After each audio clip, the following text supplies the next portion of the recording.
अस्सलाम वालेकुम। आज का हमारा टॉपिक जो है पीओआई आइडेंटिफिकेशन का। पीओआई आइडेंटिफिकेशन को हमने प्रीवियस लेक्चर में डायग्राम से देखा कि मार्केट में कितने टाइप के पॉइंट ऑफ इंटरेस्ट होते हैं या प्राइस ऑफ इंटरेस्ट होते हैं। तो मार्केट में हमने सबसे पहले देखा कि हमारे पास जो हमारा वैलिड ऑर्डर ब्लॉक होता है वो सबसे पहला हमारे पास पॉइंट ऑफ इंटरेस्ट होता है।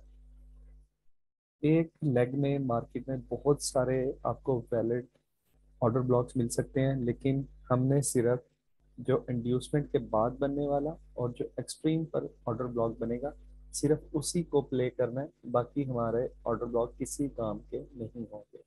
ठीक है, वो as a S M T हमारे लिए वर्क करेंगे, बाकी जितने भी ऑर्डर ब्लॉक होंगे। ठीक है। उसके बाद हमने देखा कि अगर मार्केट में जो इंड्यूसमेंट है हमारे पास, अगर कैंडल उसको जस्ट स्वीप करती है, अगर कैंडल जस्ट उसको स्वीप करती है और उसके बाद हमें कंफर्मेशन देती है, तो मार्केट में हम लोअर टाइम फ्रेम में कंफर्मेशन देखकर तो इंड्यूसमेंट के बाद जो पीओआई बनेगा, जो लिक्विडिटी स्वीप की कैंडल बनेगी, उसको हम पीओआई अपना मानते हैं और वहां से हम ट्रेड प्लान कर सकते हैं।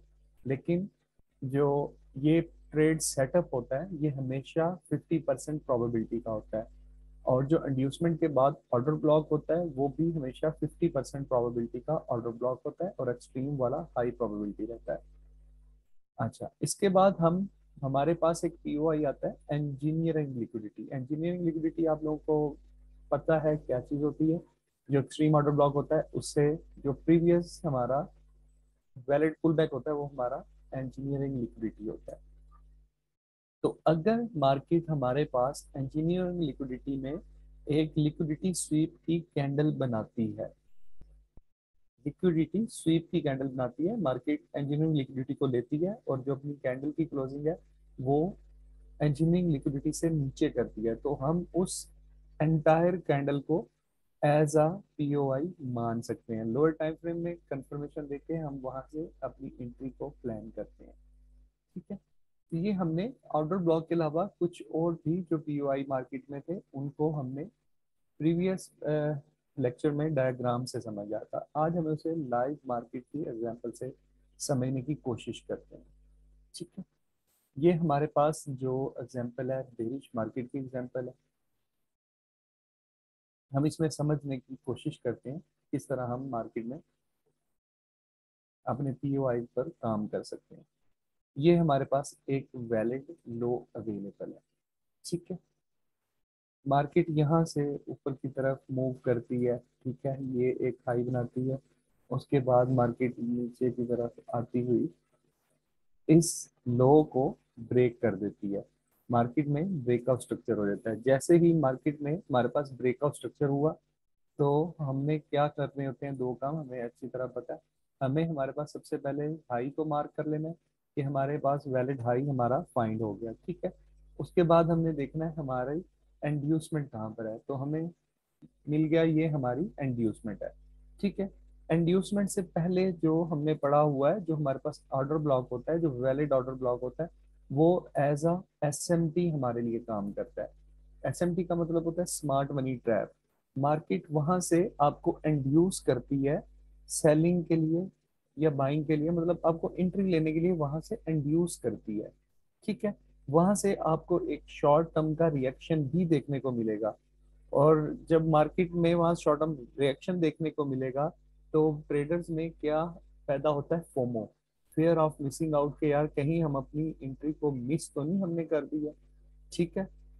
तो क्या होता है वहां पर फिर बहुत सारे जो ट्रेडर्स हैं वो इंट्रोड्यूस होते हैं वहां पे सेलिंग के लिए। ठीक है। तो हमने प्रीवियस लेक्चर्स में भी पढ़ा हुआ है कि हमने एसएमटी पर ट्रेड नहीं करती। वहां पर बेशक हमें एक काफी पिप्स का बेशक रिएक्शन देखने को मिले, लेकिन हमने वहां पर ट्रेड नहीं करनी। हमने जो हम अपनी ट्रेड है वो हमेशा इंड्यूसमेंट के बाद प्लान करनी है। और हमने अपने पीओआई पढ़ लिए हैं कि किस तरह से पीओआई होते हैं, तो किस तरह हम उन पर ट्रेड प्लान कर सकते हैं। हम देखते हैं मार्केट में अब कौन कौन से पीओआई हमारे पास अवेलेबल है। ओके, सबसे पहले हमने अपने इंड्यूसमेंट को मार्क कर लिया और इंड्यूसमेंट से नीचे हमारे पास एसएमटी आ गया। ठीक है, मार्केट यहाँ से मूव करती है अपना वैलिड लो, जो लो यहाँ पर है, लो से वो करती है मूव, और अपने ये एसएमटी जो हमारे पास है वहां पर टैप करके ये देखें काफी अच्छा मार्केट ने रिएक्शन दिखाया है। ठीक है, यहाँ पे फिर क्या होता है, ये देखें एक मार्केट ने यहाँ पे बुलिश इन सॉरी बेरिश इनगल्फिंग भी बनाई है। तो बहुत सारे लोगों को ये इंड्यूस करती है कि मार्केट में एक अच्छा मोमेंटम आ चुका है सेल की तरफ। ठीक है, तो ये देखें ना, ये दो कैंडल जो है ये बेरिश इनगल्फिंग है। ठीक है, तो बहुत सारे ट्रेडर यहाँ पे इंट्रोड्यूस हो जाते हैं सेलिंग के लिए। ठीक हो गया, समझ रहे हैं? लेकिन बेसिकली ये एक स्मार्ट मनी का ट्रैप होता है। ओके, हमने क्या पढ़ा है कि हमने जो अपनी मार्केट में सेलिंग है वो हमेशा अपनी इंड्यूसमेंट से ऊपर करनी है। इससे पहले मार्केट में जितना मर्जी रिएक्शन मिल जाए हमने वहां से ट्रेड अपनी प्लान नहीं करनी। ठीक हो गया, चलें देखते हैं हम मार्केट में किस तरह मार्केट ने इसमें रिएक्शन हमें दिए। ये देखिए मार्केट यहाँ पर आई है, एक अच्छा रिएक्शन यहाँ से मार्केट ने हमें नीचे की तरफ दिया है। ठीक है, अगर आप गौर से देखें तो मार्केट ने यहाँ पे जो अपना लो था इसको भी ब्रेक किया है।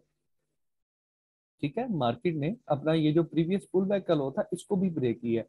तो क्या होता है मार्केट में, मार्केट किस तरह बेसिकली आपको ट्रैप करती है ये ट्रैप है स्मार्ट मनी कंसेप्ट पे काम करने वालों का। ठीक है, ये मार्केट में एक अपने पुल बैक को ब्रेक किया तो लोग क्या समझते हैं, मार्केट में ऑर्डर ब्लॉक लेके चेंज ऑफ करेक्टर कर दिया। ठीक है, उसके बाद लोग अगेन ये देखें इस ऑर्डर ब्लॉक को मार्क करते हैं। ठीक है, ये मार्केट में उन्होंने फेयर वैल्यू गैप भी मार्क कर लिया। ये देखें ना, इस तरह से फेयर वैल्यू गैप था यहाँ से लेके यहाँ तक। ठीक है, मतलब डिफरेंट तरीके से मार्केट में लोग इसको मार्क कर लेते हैं। ये ऑर्डर ब्लॉक मार्क किया, यहाँ से फिर मार्केट में लोग सेल प्लान करते हैं और अपने एसएल यहाँ पे कहीं पे प्लेस कर देते हैं। मार्केट अगेन यहाँ से रिएक्शन दिखाती है, लेकिन देखिए क्या होता है, मार्केट अगेन जो ब्रेक इवन है या एसएल है उनको हिट कर देती है। बिकॉज हम जानते हैं कि यार इंड्यूसमेंट से पहले हमें सेलिंग अपनी ट्रेड प्लान नहीं करनी, क्योंकि वो हमारे लिए एज अ एसएमटी वर्क करती है। तो इसलिए याद रखिएगा कि अगर कभी आपको इंड्यूसमेंट से पहले एक अच्छी मूव देखने को भी मिल जाए तो आपने उसमें परेशान नहीं होना। क्यों? हमने अपने लॉजिक्स की तरफ चलना है, हमने अपने लॉजिक पे वर्क करना है, उसके अलावा हमने ट्रेड नहीं लेनी। अगर कहीं से मार्केट आपके लॉज एक ये बात जहन में रखिएगा, बहुत सारे मैंने फेसबुक पे भी क्वेश्चन देखे हैं कि सर यहाँ पे मार्केट ना एफवीजी में एंटर हुई है, ना यहाँ पे ऑर्डर ब्लॉक में एंटर हुई है, ना यहाँ पे कुछ और सीन है, मार्केट फिर भी मूव कर गई है। ठीक है, समटाइम्स देखें मार्केट में कभी न्यूज की वजह से भी मोमेंटम आ जाता है। ठीक है, तो मार्केट बिफोर अपने ऑर्डर ब्लॉक्स के मूव कर जाती है। तो इस चीज का एक सिंपल सा आंसर है, बहुत ही सिंपल सा आंसर, कि देखें आपने सिर्फ उसी वक्त ही ट्रेड करनी है जब मार्केट आपके रूल्स पे आपके लॉजिक्स पे पूरी उतर रही है। अगर मार्केट आपके रूल्स पे लॉजिक्स पे पूरी नहीं उतरती तो यार आप उस मूव को छोड़ दें। मार्केट में बहुत सारे पेयर हैं, आप किसी और पेयर में भी अपनी एंट्री फाइंड कर सकते हैं। ठीक है, आपने इतनी एंट्री प्लान करते हैं जब आपके रूल्स कंप्लीट होंगे। ठीक हो गया, तो इस चीज का मैंने आपको सिंपल सा आंसर बता दिया। अच्छा, अब हमने करना है पीओआई अपना फाइंड। सही है, अब देखें सबसे पहले हमारे पास पीओआई क्या बना, हमने पढ़ा था अगर मार्केट में एक लिक्विडिटी स्वीप की कैंडल बन जाती है इंड्यूसमेंट के ऊपर तो वो हमारा एज अ पीओआई वर्क करती है। ठीक है, यहाँ पर देखिएगा ये क्या हुआ, ये मार्केट में एक लिक्विडिटी स्वीप की कैंडल बन गई यहाँ पर। ठीक है, तो हमने क्या पढ़ा कि हम उस पूरी कैंडल को लिक्विडिटी स्वीप वाली को एज अ पीओआई मान सकते हैं। ठीक है, एज अ पीओआई सॉरी, उस पूरी कैंडल को हम एज अ पीओआई मानेंगे और उस पर हम ट्रेड को प्लान कर सकते हैं। अगर उसकी विक बड़ी है तो हम जस्ट विक को ही मार्क कर सकते हैं। जैसे इस केस में देखें, ये देखें ये पूरी कैंडल की यहाँ तक विक है, इससे नीचे एक छोटी सी आपको एक कैंडल नजर आ रही है, कैंडल की बॉडी, और बाकी इसमें ये टोटल मार्केट ने एक विक बनाई है। तो हम यहाँ पे क्या करेंगे, हम क्योंकि विक बॉडी से काफी बड़ी है तो हम सिर्फ जो इस कैंडल की विक है उसको एज अ पीओआई कंसीडर कर लेते हैं। ठीक है, ओके, ये हमने कैंडल की विक को एज अ पीओआई कंसीडर कर लिया। अच्छा, हमने अब यहाँ क्या पढ़ा था कि मार्केट जैसे ही यहाँ से नीचे जाकर मार्केट दोबारा इसमें टैप करेगी, ठीक है, यहाँ पर मार्केट जैसे इसमें आकर टैप करेगी तो हम दो तरीके से एंट्री ले सकते हैं। एक तो हमारे पास तरीका ये है कि हम यहाँ से इसके स्टार्ट से एंट्री लगा दें या इसके मिड से एंट्री लगा दें और अपना ऊपर एसएल प्लेस कर दें। ये होता है अग्रेसिव एंट्री। इसमें आपके पास सिर्फ एक ही कंफर्मेशन होती है कि आपको सिर्फ एक पीओआई आपका मिला है और इसके अलावा आपके पास कोई कंफर्मेशन नहीं है। ठीक है, तो ये अग्रेसिव एंट्री होती है, इसमें आपके एसएल हिट होने के चांसेस ज्यादा होते हैं क्योंकि आपके पास सिर्फ एक कंफर्मेशन है। ठीक है, उसके बाद दूसरा हमने कल पढ़ा था कि जब मार्केट यहाँ पे हमारे पीओआई में इंटर हुई है हमने लोअर टाइम फ्रेम में शिफ्ट कर लेना है। फॉर एग्जांपल ये जो अब मैं ये मूव मार्क कर रहा हूँ ये लोअर टाइम फ्रेम की है। मार्केट लोअर टाइम फ्रेम में इस तरह से यहाँ पे इंटर हो रही है। ठीक है, ये मार्केट अपनी मूव्स को पुल बैक्स को बनाती हुई जा रही है। ठीक है, हमने क्या देखना है, लोअर टाइम फ्रेम में मार्केट अपने प्रीवियस स्लो को नीचे की तरफ ब्रेक करे, चेंज ऑफ करेक्टर करे, ठीक है, और यहाँ पे ऊपर कोई अपना ऑर्डर ब्लॉक बने तो फिर हम इस ऑर्डर ब्लॉक से अपनी सेल की एंट्री प्लान करेंगे और यहाँ से हम अपना जो टारगेट है वो प्रीवियस लो को करेंगे।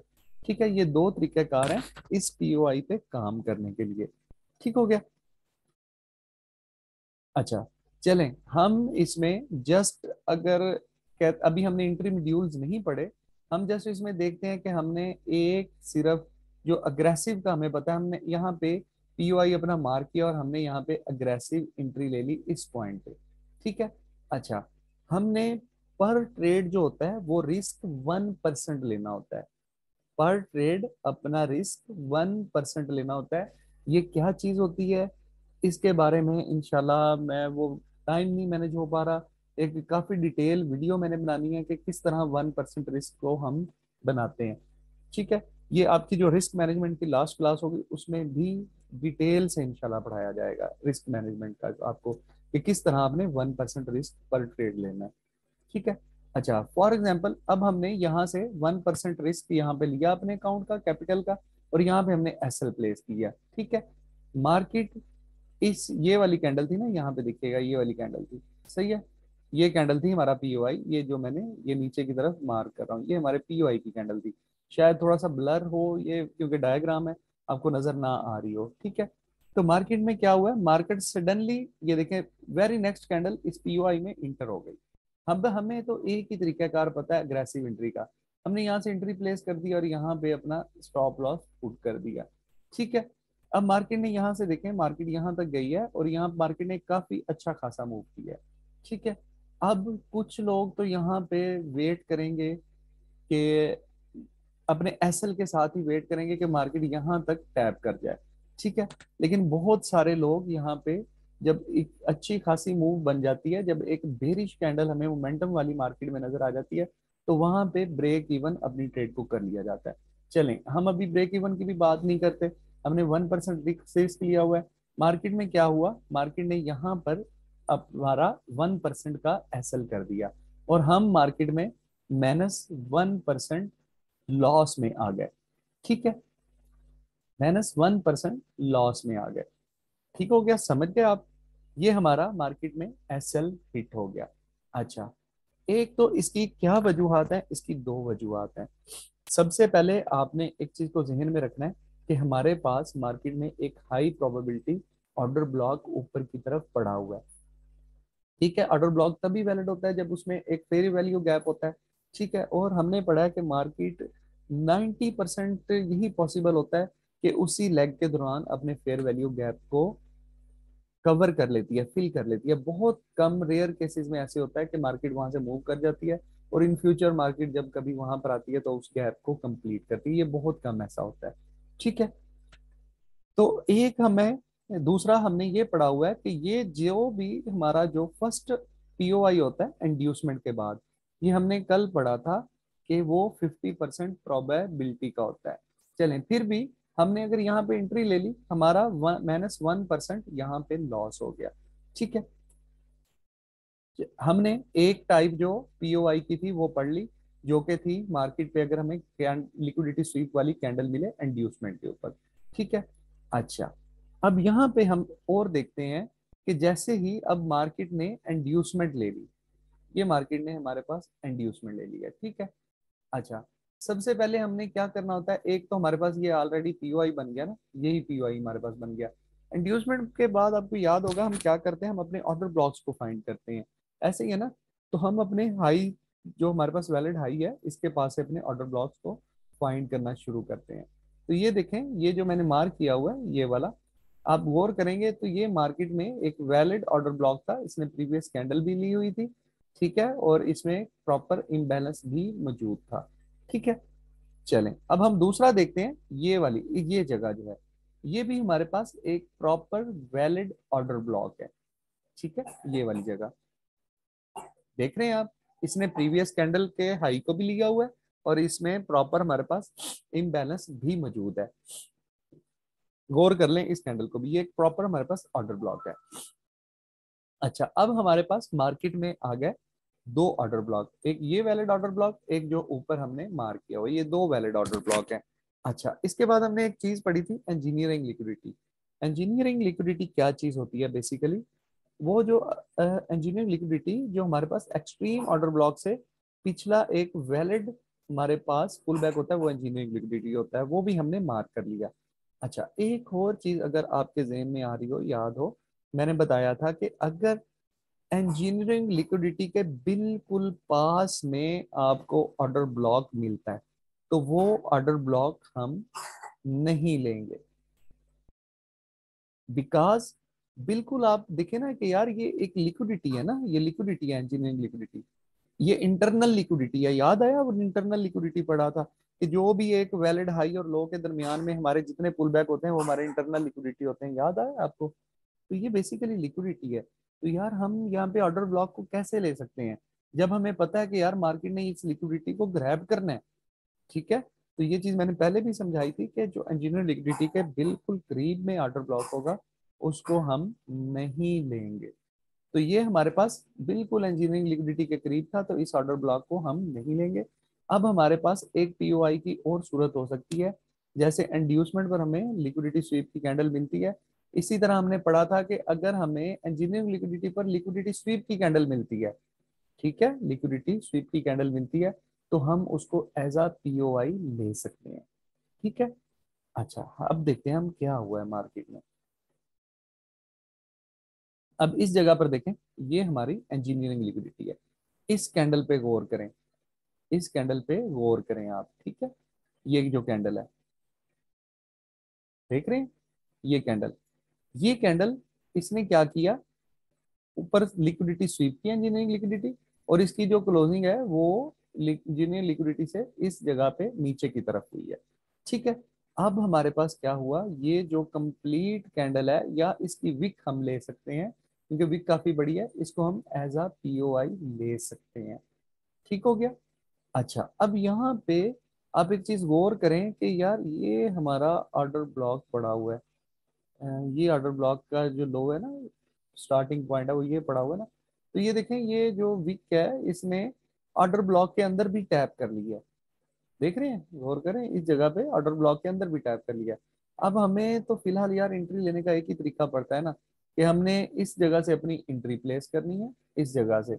ठीक है, और ऑर्डर ब्लॉक से थोड़ा सा ऊपर जो एक सेफ अपना हमने एसएल रख लेना है, इस जगह से हमने एंट्री प्लान की, और हमारा जो टारगेट है वो जो नीचे लो हमारे पास वैलिड पड़ा हुआ है, ये हमारे पास हमारा टारगेट रहेगा। ठीक हो गया। अच्छा, अब ये तो हमने ली ऑर्डर ब्लॉक की एंट्री। यार हमें नहीं समझ लगी, फॉर एग्जांपल ऑर्डर ब्लॉक में मार्केट टैप नहीं हुई, for example, for example market order block में टैप नहीं हुई, आप जस्ट ये देख लें कि ये एफ है, ये जगह एफ है, ये ऑर्डर ब्लॉक नहीं है, ऑर्डर ब्लॉक की एक जगह नहीं है, ये सिर्फ एज्यूम करें आप, बेसिकली तो ये ऑर्डर ब्लॉक के अंदर है, लेकिन मैं आपको ये पीओआई समझाना चाह रहा हूँ, ये वाला। ठीक है। तो अब यहाँ पे आपने क्या करना है, क्योंकि हमारा इंजीनियरिंग लिक्विडिटी जो होती है वो हमारी बिल्कुल पास होती है किसके, हमारे वैलिड ऑर्डर ब्लॉक के। ठीक है। अब क्योंकि हमने अभी तक लोअर टाइम फ्रेम की कंफर्मेशन का तरीका ही नहीं पढ़ा हुआ, अब बेसिकली यहाँ पे जब हम लोअर टाइम फ्रेम की कंफर्मेशन देखते हैं ना, तो वो यहाँ पे इस जगह पे नहीं मिली, वो हमें इस ऑर्डर ब्लॉक के अंदर ही जाके मिली थी, वो हम नेक्स्ट इंशाल्लाह लेक्चर में भी स्टडी करेंगे उसको। ठीक है।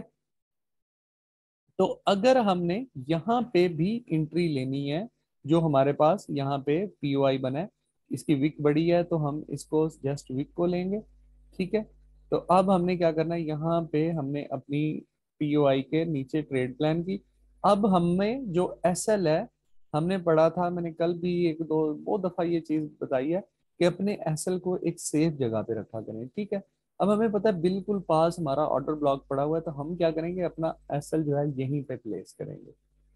ठीक हो गया। इस पीओआई पे हम एंट्री ले रहे हैं, लेकिन हम अपना एसएल ऑर्डर ब्लॉक से ऊपर रखेंगे। ठीक है।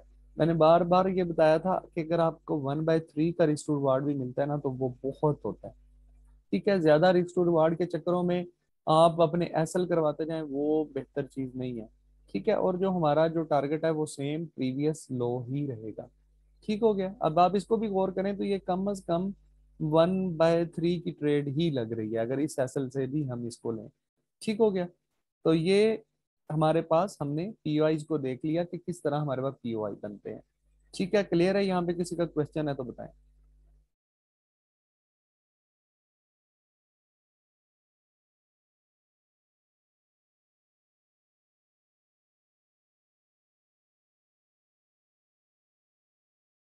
अच्छा, दो दो मेरे क्वेश्चन आए हुए हैं, उनका मैं जवाब दे दूं।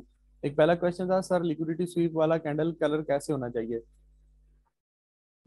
हमारे एसएमसी में ना कैंडल कलर जितना भी है ना, कोई भी चीज है, कैंडल कलर हमें मैटर नहीं करता। हमें मैटर करता है, जो हमने चीज पढ़ी हुई है, कैंडल की क्लोजिंग मैटर करती है। वो बेरिश हो बुलिश हो, हमें उससे मतलब नहीं है। कैंडल की क्लोजिंग जो है आपके वो इंड्यूसमेंट से या आपके इंजीनियरिंग लिक्विडिटी से नीचे होनी चाहिए। एक और नेक्स्ट क्वेश्चन है, सर आपने कहा था कि इंड्यूसमेंट के बाद वाला ऑर्डर ब्लॉक भी वैलिड होता है। बिल्कुल, हमारे पास दो ऑर्डर ब्लॉक वैलिड होते हैं, जो हमारा इंड्यूसमेंट के बिल्कुल बाद होता है या जो हमारा एक्सट्रीम पर होता है। ठीक है। लेकिन ये जो ऑर्डर ब्लॉक मैंने लिया, ये वैलिड ऑर्डर ब्लॉक पड़ा, ये हमने क्यों नहीं लिया? ये देखें, हमने इसलिए नहीं लिया, मैंने बताया था इस चीज का, गौर करें अगर आपको याद हो, कि हमारे पास वेरी नेक्स्ट हमारे पास एक्सट्रीम ऑर्डर ब्लॉक पड़ा हुआ है। ठीक है। तो एक्सट्रीम ऑर्डर ब्लॉक से पीछे एक यही पुल बैक है ना, तो ये पुल बैक हमारा इंजीनियरिंग लिक्विडिटी कहलाता है।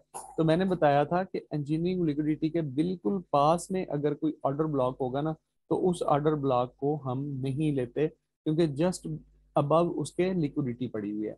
और मार्केट ने जस्ट अबव अगर लिक्विडिटी पड़ी है, तो हमें पता है मार्केट ने लिक्विडिटी वो लेनी ही लेनी है। ठीक है। तो इसलिए हम इंजीनियरिंग लिक्विडिटी के बिल्कुल पास जो ऑर्डर ब्लॉक होता है उससे नहीं लेते। हाँ, अगर फॉर एग्जाम्पल ये हमारा इंड्यूसमेंट था ना, बिल्कुल ये यहाँ पर कोई ऑर्डर ब्लॉक पड़ा होता इस तरह से, तो वो हमारा एक वैलिड ऑर्डर ब्लॉक होता, क्योंकि वो इंजीनियरिंग लिक्विडिटी से दूर पड़ा हुआ है। ठीक हो गया।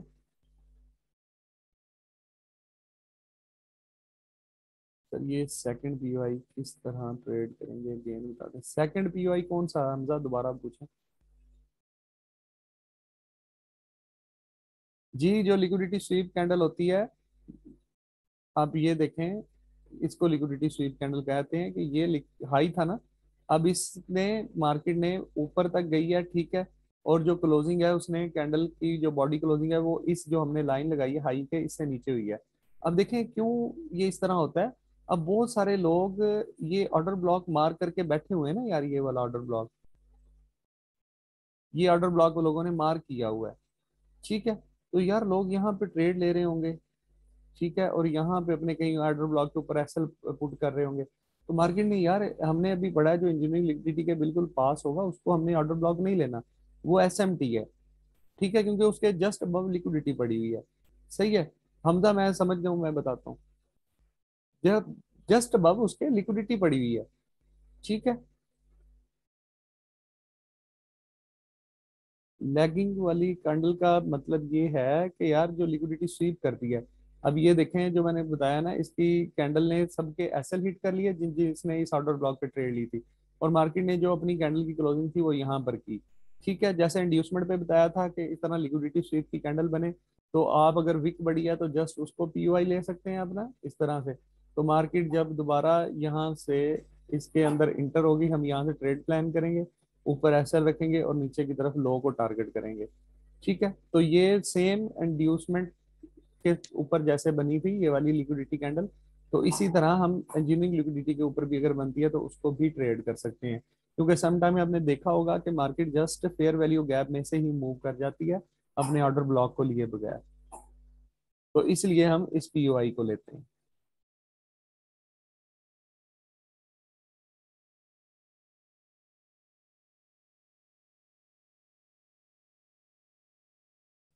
सर अगर बहुत हो जाए, कोई पुल बैक ना हो, तो फिर आपने देखें, आपने कभी भी जो है ना, मैंने बताया है कि कभी भी आपने जो अपनी सेलिंग और बाइंग है वो इंड्यूसमेंट के बगैर नहीं करनी। ठीक है, आपने कभी भी अपनी सेलिंग और बाइंग इंड्यूसमेंट के बगैर नहीं करनी। अच्छा क्वेश्चन है, मैं इसको बता देता हूँ। ये देखें, ये मार्केट का लो था, ये हाई बना। ठीक है, एक मिनट थोड़ा सा ऊपर ड्रा करता हूँ, ये हाई बना।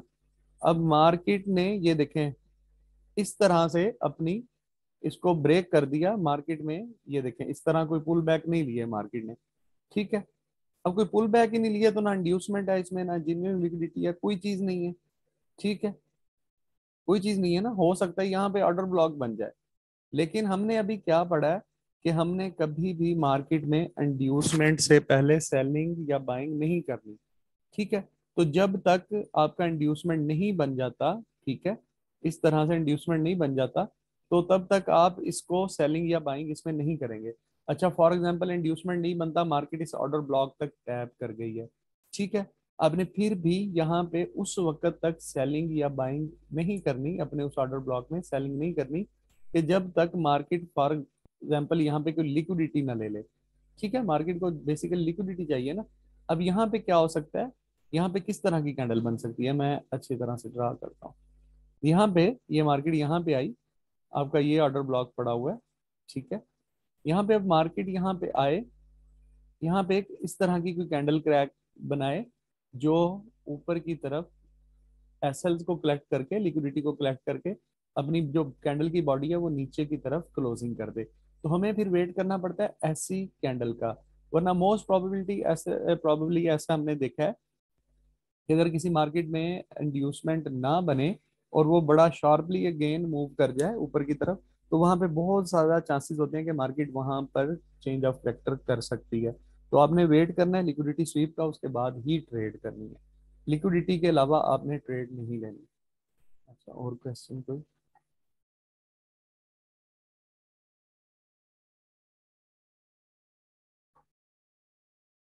कितने पिप्स का ऑल मोड गैप हो ईआरएल और एक्सट्रीम में तो बेस्ट ट्रेडेबल होगा? पिप्स का कोई काउंट नहीं होता, आपका बस लास्ट जो होता है क्या उसका नाम है पुल बैक, वो होना चाहिए। पिप्स उसमें हमारा ये कोई लॉजिक नहीं है पिप्स का। गेम लिक्विड में कितने, ये गेम वही क्वेश्चन है, मैंने बता दिया, इसका कोई लॉजिक नहीं है। लास्ट पुल बैक वो जहां पर मर्जी हो, बेशक वो 5 पिप्स पे हो, बेशक 10 पिप्स पे हो। हमजा भाई, वो एक वो कहानी वो सुनी होगी ना, मिसाल कि वो सारी रात वो हीर पढ़ते रहे, सुबह पूछा कि भाई हीर कौन है। भाई बताया है, ऑर्डर ब्लॉक भी हमारे पीओआई होते हैं, उसके अलावा हमारे पास पीओआई कौन कौन से होते हैं वो कल भी बताया है, आज भी बताया है। दोबारा बता देता हूँ क्योंकि आपने क्वेश्चन पूछा है कि यार इस तरह अगर लिक्विडिटी स्वीप वाली कैंडल बनती है ना इंड्यूसमेंट पे, वो भी हमारा एज अ पीओआई वर्क करती है। ठीक है, और इस तरह इंजीनियरिंग लिक्विडिटी पे अगर वो बन जाती है लिक्विडिटी स्वीप वाली कैंडल, तो वो भी एज अ हमारा पीओआई वर्क करती है। लेग में एक वैलिड पुल बैक हो तो वही आईडीएम भी होगा, वही जी अगर सिर्फ एक ही आपका इंड्यूसमेंट हो, सॉरी आपका पुल बैक हो, तो वही इंड्यूसमेंट और वही आपका इंजीनियर लिक्विडिटी होता है, ये मैंने कल बताया था। नहीं, इंजीनियरिंग लिक्विडिटी में आप हमेशा जो उस पुल बैक का हाईएस्ट पॉइंट होगा ना वो मार्क करेंगे। ठीक है, ये मैंने पहले चीज बताई थी। फॉर एग्जांपल ये देखें ना, आप कह रहे हैं इस तरह एक पुल बैक बनते हुए आ रहे हैं, वैलिड पुल बैक ये होते हैं, लेकिन इसमें मैंने पहले भी बताया था कि हाईएस्ट पॉइंट मार्क करेंगे इंजीनियरिंग लिक्विडिटी के लिए। जो एड्यूसमेंट होता है उस पर पहला मार्क करते हैं इस तरह से, जो इंजीनियरिंग लिक्विडिटी होती है क्योंकि वो हमने वेरी फर्स्ट मार्क करना होता है उसकी तरफ से अपना जो एक्सट्रीम काउंटर ब्लॉक होता है, तो उसको हम वेरी फर्स्ट जो ऊपर ऊपर होगा ना हाईएस्ट, उसी को मार्क करेंगे ना। अब देखें ना, इंड्यूसमेंट हम नीचे की तरफ से मार करते हैं ना, तो वेरी फर्स्ट को मार करते हैं, तो वो हमारा सबसे पहला जो माइनर होता है उसको मार करते हैं। अब जो इंजीनियरिंग लिक्विडिटी है हमने वेरी फर्स्ट मार करना है ऑर्डर ब्लॉक की तरफ से, तो ये ऑर्डर ब्लॉक की तरफ से वेरी फर्स्ट यही होगा ना, हाईएस्ट, इसको मार करेंगे। इंड्यूसमेंट के बाद वाला वो भी फेल हो जाए तो हम तब अगेंस्ट ट्रेड ले। हाँ जी, हम काउंटर ट्रेंड ट्रेड ले सकते हैं। काउंटर ट्रेंड ट्रेड के बारे में मैं आपको बताऊंगा किस तरह ले सकते हैं। फॉर एग्जांपल आप ये कह रहे हैं, इनका हमजा का क्वेश्चन है, हमजा रमजान का, कि सर ये हमें पता है इस ऑर्डर ब्लॉक तक भी तो मार्केट ने जाना है ना, तो क्या हम इस तरफ से इस तरफ ट्रेड ले सकते हैं? बिल्कुल ले सकते हैं काउंटर ट्रेंड की, उसका भी आपको तरीका बताएंगे।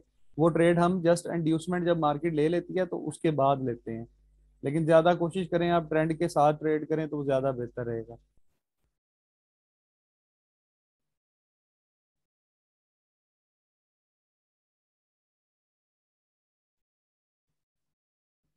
अगर कैंडल एक्सट्रीम ओबी के ऊपर क्लोज करे देन बेरिश आ जाए तो, अच्छा ऐसे होता है, ये होता है टाइम फ्रेम का ट्रैप। मानुल्लाह का क्वेश्चन है कि एक कैंडल अगर आपने H1 का किया हुआ है ना मार्क स्ट्रक्चर, ठीक है, H1 की में एक कैंडल जो है ये हमारा हाई था, इसके ऊपर क्लोज कर गई, ये मैंने बताया था आप लोगों को, ठीक है।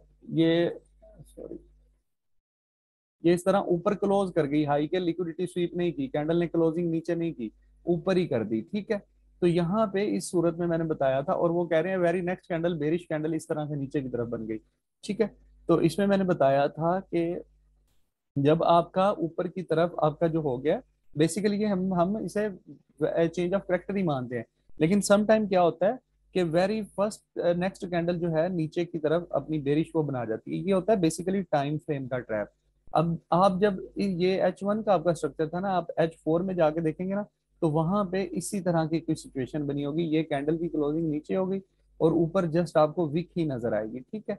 तो इस सूरत में ये होता है कि आप कोशिश करें, वेट करें कि इसके ऊपर एक और कोई कैंडल क्लोज हो जाए H1 की, ठीक है। तो फिर हमें एक कंफर्मेशन हो जाती है कि मार्केट में ऊपर की तरफ चेंज ऑफ करेक्टर हो चुका है। ये टाइम फ्रेम के ट्रैप से बचने के लिए यही एक तरीका इस्तेमाल किया जा सकता है कि आपको वेट करना पड़ता है कि एक या दो कैंडल कोई अच्छे मोमेंटम वाली और ऊपर की तरफ क्लोज हो जाए। अगर आप इस तरह का कभी सीन देखें कि एक कैंडल ऊपर क्लोज हुई है और वेरी नेक्स्ट कैंडल एक अच्छे मोमेंटम के साथ नीचे क्लोज हो गया, तो वहां आप समझ जाएं कि मार्केट ने टाइम फ्रेम का ट्रैप किया आपके साथ।